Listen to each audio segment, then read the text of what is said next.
Hello everyone, I'm Saket Bajpayee, Director of Prayas Physics Classes, Dehradun. Welcome students, let's have a look at this beautiful problem from Herodov. The question says, find the potential energy of the gravitational interaction, first part is, of two mass points of masses m1 and m2 located at a distance small r from each other. And the second part is, of a mass point of mass small m and a thin uniform rod of mass capital M and length small l if they are located along a straight line at a distance small a from each other. Also find the force of their interaction. तो चलिए बच्चों, सबसे पहले हम लोग focus करेंगे सवाल के फर्स्ट पार्ट पे, जिसमें हमसे क्या पूछा गया है. हमसे पूछा गया है कि what is the potential energy of the gravitational interaction अगर हमारे पास दो मासेस हैं m1 एंड m2 जिनके बीच की दूरी कितनी दे रखी है, स्मॉल r. ठीक है, तो चलिए बच्चों, मैं आपको डिराइव करके बता देता हूं कि किस तरीके से हम लोग potential energy of the gravitational interaction of two mass points निकालते हैं. ठीक है, तो देखिए बच्चों, जैसा कि आप देख पा रहे हैं यहां पर दो पॉइंट मासेस हैं. एक का मास है m1 और एक b है जिसका मास कितना है, इसका मास है m2. ठीक है, तो शुरुआत में इनके बीच की सेपरेशन कितनी है, r1 है. और मान लीजिए कि हम लोग सेपरेशन को धीरे धीरे बढ़ा रहे हैं. a को अपनी जगह फिक्स करके रख दिया है हमने, है ना, जिसका मास m1 है, और हम लोग b को मूव करवा रहे हैं इस तरीके से सच दैट कि फाइनल सेपरेशन कितना हो गया, r2 हो गया. क्लियर है ये बात. तो देखिए बच्चों, हम लोग कॉन्सेप्ट यूज करने वाले हैं work done by internal force बराबर negative of change in potential energy, है ना. ये कॉन्सेप्ट हम लोग यहां पर यूज करने वाले हैं. क्लियर है ये बात. तो देखिए बच्चों, m1 और m2 को मिलाकर के मैंने सिस्टम माना है. ठीक है, तो यहां पर a को तो हमने फिक्स कर रखा है, m1 को तो फिक्स कर रखा है, m2 को मूव करवा रहे हैं. लेकिन यहां पर हम लोग जानते हैं कि जो फोर्स का फॉर्मूला होता है वो क्या होता है, वो होता है g m1 m2 upon r square. अगर r इनके बीच का सेपरेशन है किसी इंस्टेंट पे, है ना, तो हम लोग समझ पा रहे हैं कि इस मोमेंट पर फोर्स कितना लग रहा होगा, g m1 m2 upon r square. और उसकी डायरेक्शन कैसी होगी, कुछ इस तरीके से अट्रैक्टिव होगी. क्लियर है.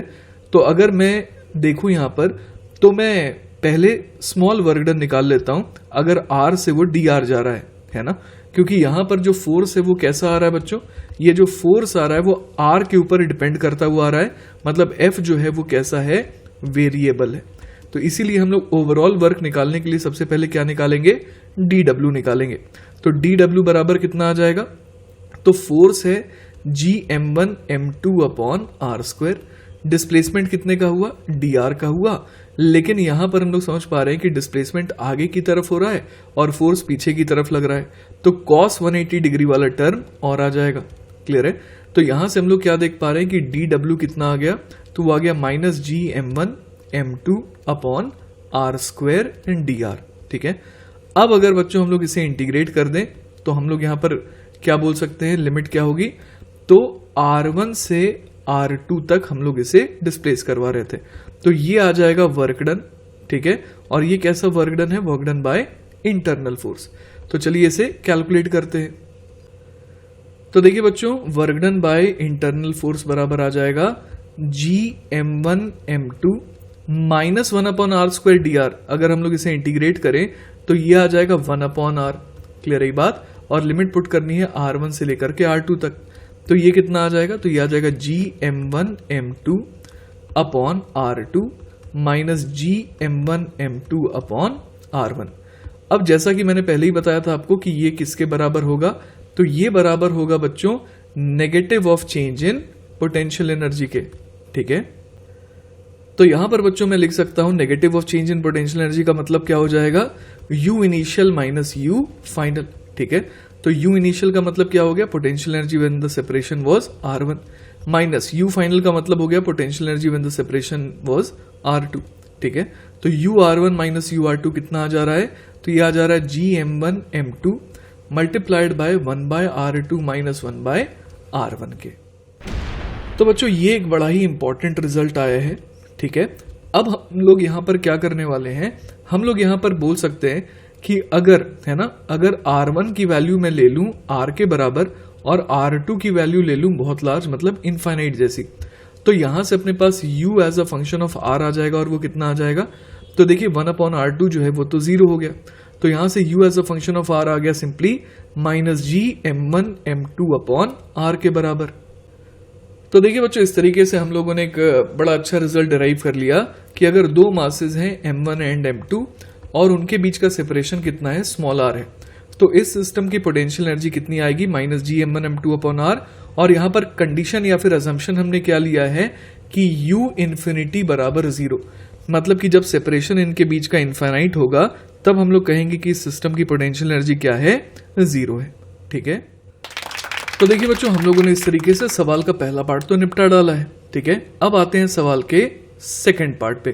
ठीक है, तो सवाल का सेकंड पार्ट क्या कह रहा है कि हमारे को क्या करना है, हमारे को फाइंड करना है potential energy of the gravitational interaction of a mass point of mass m and a thin uniform rod of mass capital M, जिसकी लेंथ कितनी है, जिसकी लेंथ है स्मॉल l, और साथ ही साथ यहां पर क्या दिया है, if they are located along a straight line at a distance small a from each other.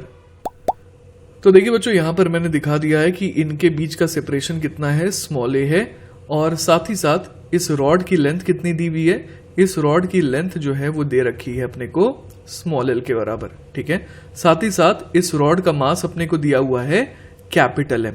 Alright, तो देखिए बच्चों, अभी अभी हमने सीखा कि अगर दो पॉइंट मासेस हो तो उस सिस्टम की पोटेंशियल एनर्जी कैसे निकालते हैं, तो उसका इस्तेमाल हम लोग यहां पर भी कर सकते हैं। किस तरीके से, तो आप किसी x दूरी पर जाइए और वहां से कितना और आगे चले जाइए dx, ताकि आपको यहां पर एक छोटा सा एलिमेंट मिले। और अब आपको समझ में आ रहा होगा कि ये जो एलिमेंट आपको मिला है और ये जो पॉइंट मास है, तो इस सिस्टम की आप एक पोटेंशियल एनर्जी बड़े आराम से निकाल सकते हैं। ठीक है, तो देखिए बच्चों, जैसा कि मैंने कहा था, मैं किसी x दूरी पर जा रहा हूं यहां से, और यहां जाने के बाद मैं और कितना आगे गया, और मैं dx आगे चला गया।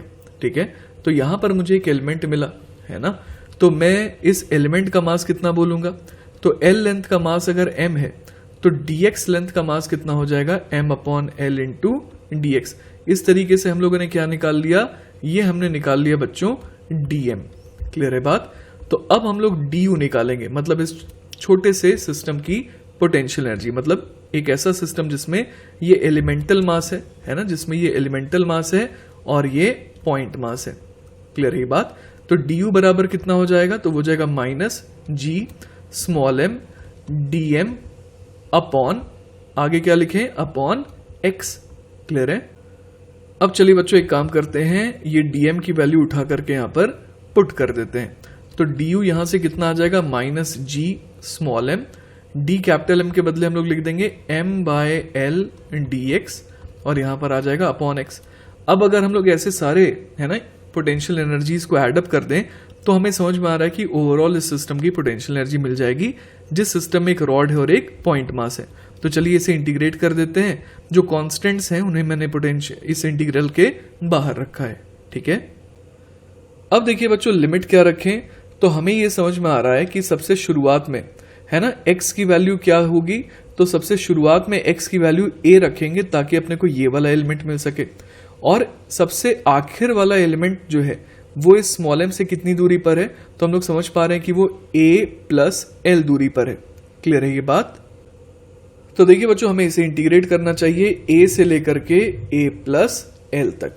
ठीक है, तो यहां से ओवरऑल पोटेंशियल एनर्जी कितनी आ जाएगी, तो आ जाएगी -g(m) capital M upon small l, और 1/x का इंटीग्रेशन हो जाएगा ln x, और इसमें लिमिट पुट करनी है कहां से कहां तक, a से a+l तक। ठीक है, तो यहां पर हम लोग समझ पा रहे हैं कितना आ जाएगा, -g(m) capital M upon l, और ये बन जाएगा ln of a+l upon a। ठीक है, तो देखिए बच्चों, यहां से हमारा फाइनल आंसर आ जाएगा u बराबर -g(m) capital M upon l multiplied by ln of 1+l upon small a। ठीक है, तो ये हो गया बच्चों हमारा फाइनल आंसर। क्लियर है ये बात, तो देखिए बच्चों, सवाल के सेकंड पार्ट में हमने ये तो निकाल लिया कि पोटेंशियल एनर्जी जो है ना, इस सिस्टम की कितनी होगी, जिस सिस्टम में एक पॉइंट मास है और एक थिन यूनिफॉर्म रॉड है ऑफ मास कैपिटल M। लेकिन हमसे एक और चीज पूछा गया था इसमें, also find the force of their interaction. ठीक है, तो देखिए बच्चों इस सवाल को कैसे मैं सॉल्व करने वाला हूं। यहां पर हम लोग देख पा रहे हैं कि एक रॉड है जिसकी लेंथ कितनी है, जिसकी लेंथ L है ना, और इसका मास कितना दे रखा है अपने को, कैपिटल M दे रखा है, और लेटर से कि ये ओरिजिन है। ठीक है, और ये रहा हमारा एक्स एक्सिस जिसपे हमारा स्मॉल m मास रखा हुआ है। क्लियर है ये बात। लेटर से बच्चों की यहां से यहां तक की दूरी कितनी है, x है। हमें पता है कि इन दी एंड हमें x की वैल्यू क्या रखनी है बच्चों, हमें x की वैल्यू इन दी एंड रखनी होगी कितनी, स्मॉल a के बराबर, जैसा कि सवाल में दे रखा है। ठीक है, अब देखिए बच्चों आपने ये पढ़ रखा होगा कि फोर्स का फॉर्मूला है ना, वो क्या होता है, अगर फोर्स x एक्सिस के अलोंग है तो हम लोग यहां पर F को डायरेक्टली क्या बोल सकते हैं, माइनस du बाय dx। इसका मतलब ये हो गया बच्चों कि अगर मैं इस स्मॉल m को थोड़ा आगे ले जा रहा हूं, ठीक है, यहां पर ले जा रहा हूं dx आगे, तो सिस्टम के पोटेंशियल एनर्जी में कुछ तो चेंज आएगा। ठीक है, तो वो जो चेंज है वो कितना है, du है। क्लियर है बात। तो du चेंज अगर हम लोग देख पा रहे हैं कि आया है, और कितना आगे ले जाने पे, dx आगे ले जाने पे, तो फोर्स जो इस स्मॉल m पे लग रहा होगा वो कितना हो जाएगा, माइनस du बाय dx। ठीक है, तो देखिए बच्चों u हमारे पास कितना आ रखा था, u हमारे पास आ रखा था minus g capital M small m upon l ln of, इधर कितना था, तो इधर था 1 plus small l upon a। ठीक है, तो यहां पर हम लोग समझ पा रहे हैं कि इस फॉर्मूले में a के बदले क्या पुट कर सकते हैं, फिलहाल के लिए x पुट कर सकते हैं। तो मैं a के बदले सिंप्लिसिटी के लिए क्या रख देता हूं, x रख देता हूं। तो f बराबर हम लोग क्या बोल सकते हैं, minus du by D x. तो यहां से f बराबर कितना आ जाएगा, माइनस और ये माइनस प्लस हो गया, G M M upon L, ये तो कांस्टेंट है, एज इट इज रह जाएगा। फिर ये बेसिकली क्या है, ये है ln of x plus L upon x. अगर मैं एलसीएम ले लूं तो ln ऑफ समथिंग का डिफरेंशिएशन पहले तो 1 अपॉन दैट थिंग हो जाता है। तो यहां से ये जो टर्म है वो क्या बन जाएगा, x upon x plus L. ठीक है, और चेन रूल से अंदर वाले को भी डिफरेंशिएट करना पड़ेगा, तो इसका डिफरेंशिएशन है ना, ये जो अंदर वाला टर्म है उसको भी डिफरेंशिएट करना पड़ेगा, तो उसका डिफरेंशिएशन कितना हो जाएगा, तो वो हो जाएगा minus L upon x square. तो यहां से देखिए बच्चों f हमारे पास कितना आ गया, तो वो आ गया हमारे पास minus g capital M small m upon, इधर क्या आ जाएगा बच्चों, l से l तो कैंसिल आउट हो गया, x से एक x भी कैंसिल आउट हो गया, तो ये आ गया x और x प्लस l आ गया।